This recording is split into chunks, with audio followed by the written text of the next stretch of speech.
Kia ora, my name is Robbie and I'm another white man behind a desk, and today we're talking about an exciting fad that's recently come back into fashion. It was popular in the 30s, the 70s and today, and let me just check, is it wide-legged jeans? No, it's transphobia. Oh, fuck.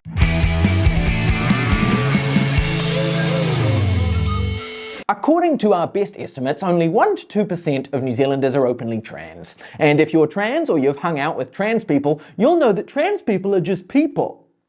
And the fact that some people are trans is quite simply not a big deal. Meh. Some people are also redheads, and for the most part, we all get along fine.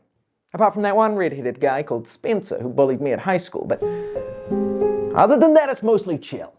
A good example of people hanging out with a trans person and then immediately understanding that being trans is not a big deal is Georgina Bayer and the good people of the mighty Wairarapa. People were skeptical of Bayer when she first arrived in Carterton because she was trans, and pretty quickly people realised it actually wasn't a big deal. My son was a young teenager and going through as a lot of young males do, a homophobic stage anyway. And so he was slightly perturbed to think that he may have to socialise and what would his friends at school think. And he'd get teased and people may think he was gay. And he used to say all this to me, he was 13.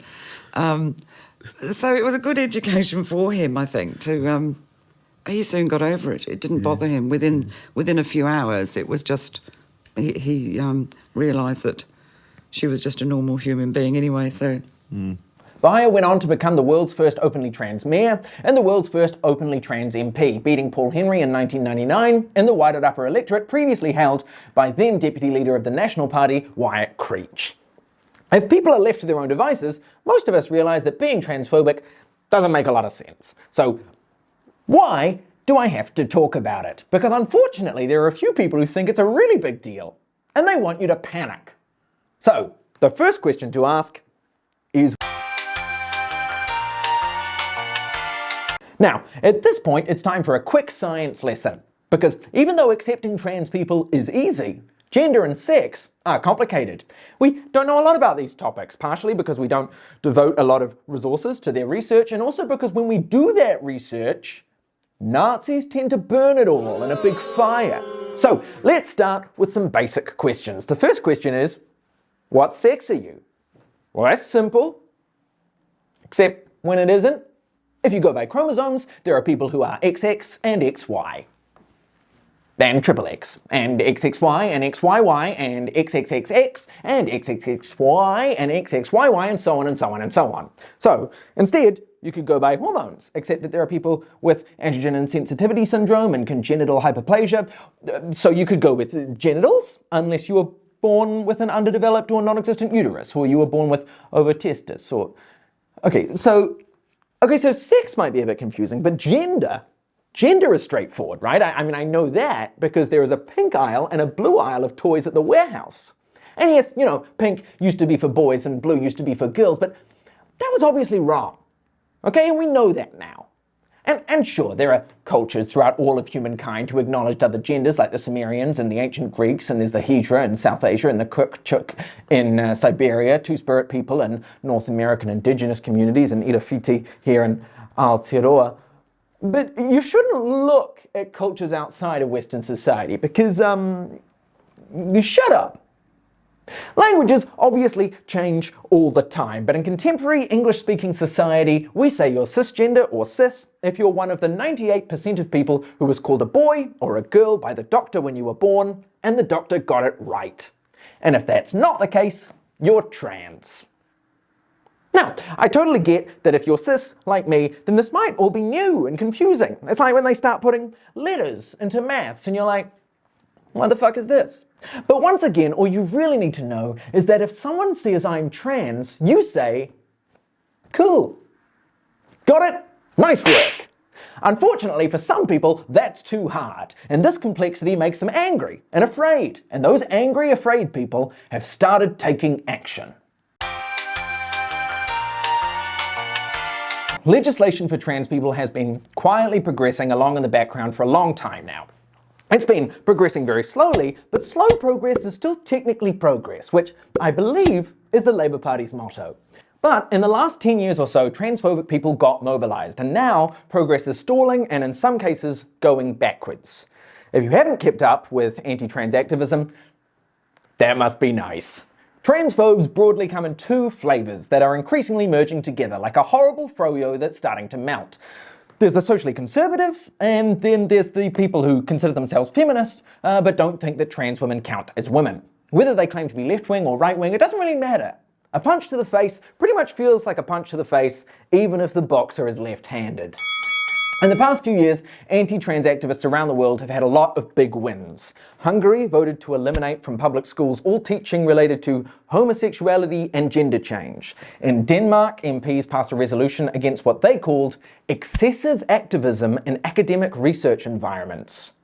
There has been some pushback. The Supreme Court in Romania struck down a law that would have forbidden the teaching of gender identity theory.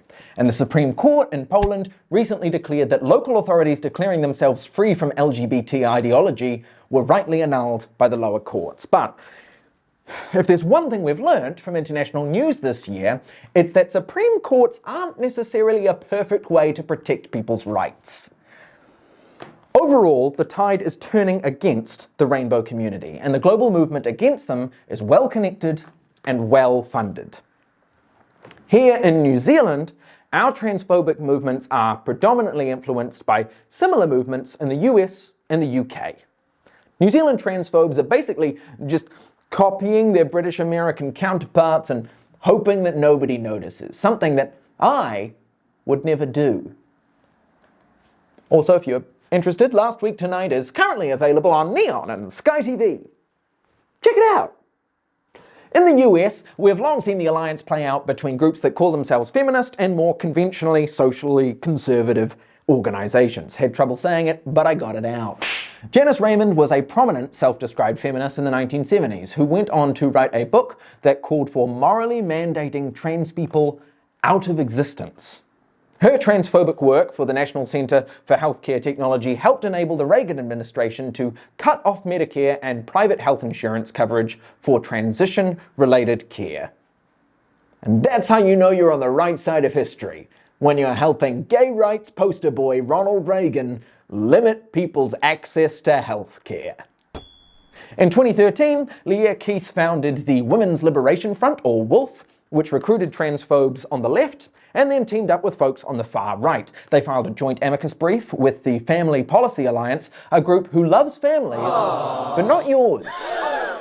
Hands Across the Aisle sent a letter to the Department of Housing and Urban Development in favour of barring trans women from women's homeless shelters, because I think we can all agree life for homeless trans people is just too easy.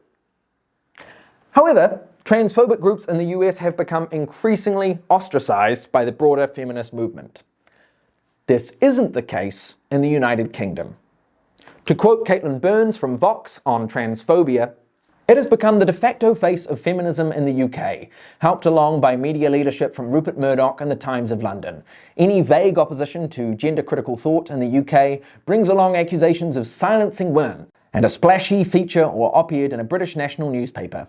Transphobia has been especially popular in the British press. Quoting Tara John from CNN, a 2019 study by linguist Paul Baker, a professor at Lancaster University, found the British press wrote more than 6,000 articles about trans people between 2018 and 2019, many of them written in order to be critical of trans people, and painted trans people as unreasonable and aggressive.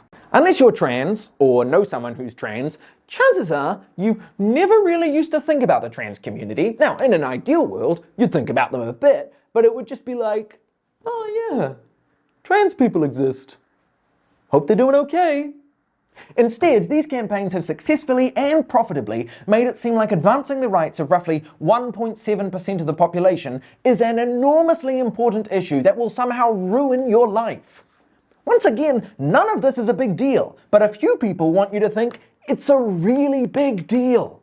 Here in New Zealand, transphobes have been using the same playbook. Transphobic women's groups and the socially reactionary right wing working together, picking small legislative advancements and trying to make it seem like evidence of the sky's imminent collapse. For example, in 2019, the government wanted to change the law so trans people could alter their birth certificate in the same way they could already change their driver's license and passport. According to anti-trans activists, this was an all-out catastrophe and everybody needed to panic. Apparently, people were going to change their birth certificate and pretend to be trans for the rest of their life so that they could trick the person at the bathroom door who checks everyone's birth certificates. You know the guy, the bathroom bouncer who checks birth certificates? He won't accept passports as ID apparently, but he needs to see your birth certificate. Speak Up for Women, or SUFWA, is a women's group who claimed not to be anti-trans while devoting their time to fighting progress in legislation for trans people. And fun fact, according to consultants on this monologue, now that I've mentioned them, I might get a letter from their lawyers. And that's fun, because you never really get letters anymore. Anyway, SUFWA wrote an open letter to Parliament warning that the change would affect spaces and institutions like changing rooms, girls' schools, women's shelters, girl guiding and women's prisons, the collection of statistics and access to female-only scholarships, quotas and sports teams. Apparently, we should be worried about people pretending to be trans for the rest of their life in the hopes of maybe getting a uni scholarship. And I'm sure there wouldn't be any downsides to pretending to be trans for the rest of your life because of how nice everyone is to trans people. Now, obviously, it's easy to make fun of these arguments. It's easy, fun, and a good way to pass the time. But even though a lot of these arguments are totally unsupported by evidence, it doesn't mean they're not a real threat to people's lives. As a trans person said when I interviewed them for this monologue, a clown car will still kill you if it runs you over. Absurd movements can still be a threat to your life. Not to state the obvious, but trans people have a hard time in society. And instead of looking at how governments can make their lives easier, we have to spend our time telling bigots not to make their lives worse. To quote a Conservative British MP, Crispin Blunt, something I like to do in every monologue, it's bloody tough being trans. According to the UK Home Office, between 2019 and 2020, anti-trans hate crimes in the UK increased by 16%. In the US, we've seen a wave of anti-trans legislation. In the first week of January alone in 2022, 7 US states introduced measures that would curtail the rights of transgender and non-binary youth. In New Zealand, to quote Anne-Marie Quill in Stuff, a transgender student at Bethlehem College who was not allowed to wear the uniform of their identified gender or be called by their preferred name and pronouns, and who was told by a member of staff, "God doesn't make mistakes," was so traumatized they tried to kill themselves. Drag queen story times are getting death threats for the first time, and after anti-LGBT protests in Tauranga, a centre that supports gender minorities was burned down under suspicious circumstances. Trans people are such a small minority, it might seem like none of this will affect you. But defending people's right to be who they are is a core principle of liberal society that protects all of us from fascism. And it's one that we have to defend with our lives. I know you're mainly just thinking about inflation right now, and that makes sense. I wish we could all just go watch Netflix and eat some nachos. But unfortunately, there are some pricks out there making life worse for vulnerable people, which means we all have to do our part to tell those transphobes to sort their shit out. So if you're cis and you want to help, why not go to genderminorities.com to educate yourself on how to be a good ally, or donate to their cause. And if you want to avoid being transphobic, then here's what you have to do. Get educated and don't listen to radical groups who hate trans people. I know it sounds easy, and it is. But by God, someone's got to do it. And maybe that person could be you. Good luck. You got this.